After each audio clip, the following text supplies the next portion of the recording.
Bonjour à tous, c'est Jean-Luc Rose sur sa chaîne YouTube. Aujourd'hui, nous allons parler d'Atos avec des actionnaires qui alertent l'AMF sur de possibles manquements dans la communication financière.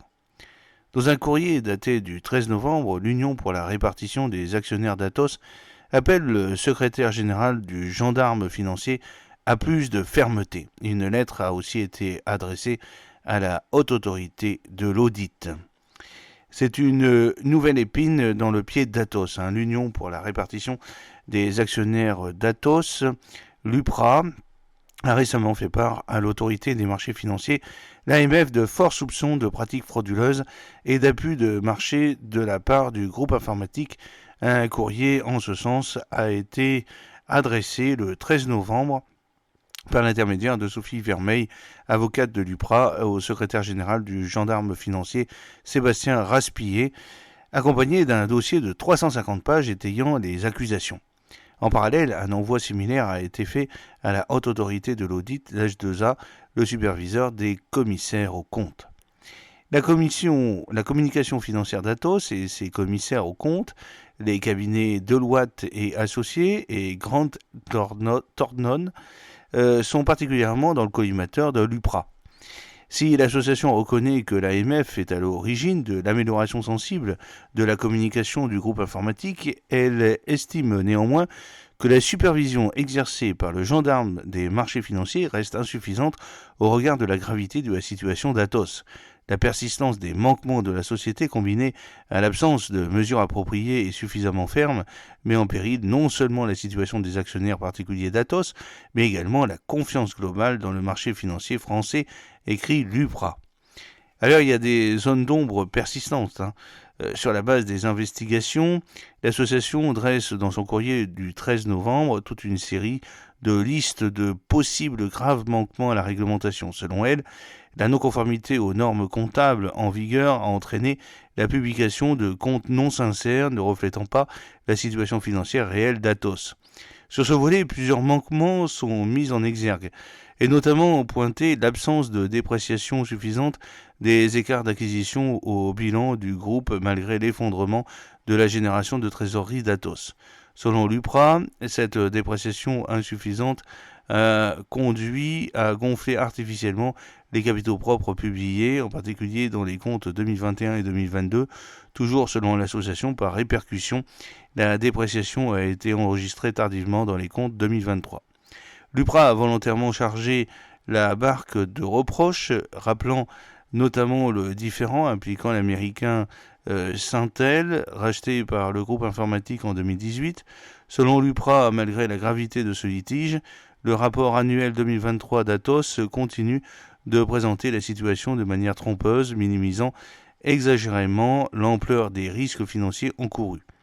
En conséquence, l'association dresse le constat suivant. Il est difficile de comprendre comment un document officiel censé garantir une information transparente et fidèle aux investisseurs ait pu laisser subsister des zones d'ombre sur des éléments aussi essentiels. Alors les fauteurs de risque au rapport, déjà écrasés dans le plan de sauvegarde accéléré d'Atos, validé fin octobre par le tribunal du commerce de Nanterre, les actionnaires ont été formellement interpellés par un élément figurant dans l'amendement du rapport annuel 2023 publié le 8 novembre. Parmi les facteurs de risque recensés, Atos rappelle qu'il a fait ou fait l'objet d'actions initiées par certains de ses actionnaires individuels ou par des groupes d'actionnaires visant à contester la stratégie de la société. Le groupe nomme ici 3 perturbateurs ayant déjà critiqué publiquement son parcours depuis 3 ans. D'abord, le fonds activiste Siam, qui a déposé une plainte pour information fausse ou trompeuse liée au projet de cession de Tech Foundations. Ensuite, la société basée à Singapour, Alixam, dont la plainte pour corruption active et passive d'agents privés a conduit en janvier le parquet national financier, le PNF, à ouvrir une enquête préliminaire, comme l'a révélé la lettre du 18 juillet 2024. Enfin, l'Union des actionnaires d'Atos Constructif, UDAC, dont le nouvel avatar, l'UPRA, semble décidé à figurer dans le même chapitre du prochain rapport. À l'un de ce courrier envoyé à l'AMF, le président d'Atos, Philippe Salle, qui deviendra PDG du groupe en février 2025, pourra mesurer pourquoi, à quel point les relations entre l'entreprise et les actionnaires individuels sont exécrables durant 3 ans. Discussion avec un fonds de litige pour lancer une class action.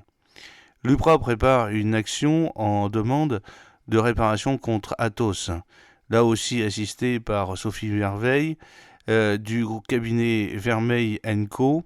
Elle veut lancer depuis des mois cette procédure civile.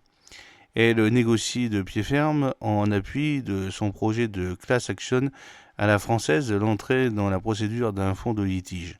Ce dernier assumerait l'essentiel du risque financier des actions et pourrait couvrir jusqu'à 5 millions d'euros les frais d'audit et de justice dans l'hypothèse où la procédure irait jusqu'en cassation. Si les actionnaires individuels de l'UPRA n'auront en principe pas de frais à avancer, l'enjeu porte sur le pourcentage des montants à reverser.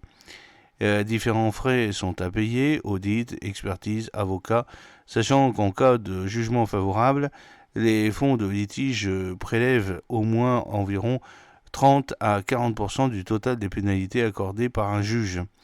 Les négociations entre l'UPRA et le fonds devraient aboutir à la fin de l'été. Une nouvelle date butoir a été fixée au 1er décembre. J'espère que cette petite vidéo vous a plu. N'oubliez pas de cliquer sur le pouce pour la promouvoir, de vous abonner si ce n'est pas encore fait, de partager cette vidéo sur vos réseaux sociaux. A très bientôt. Fidèlement, Jean-Luc O.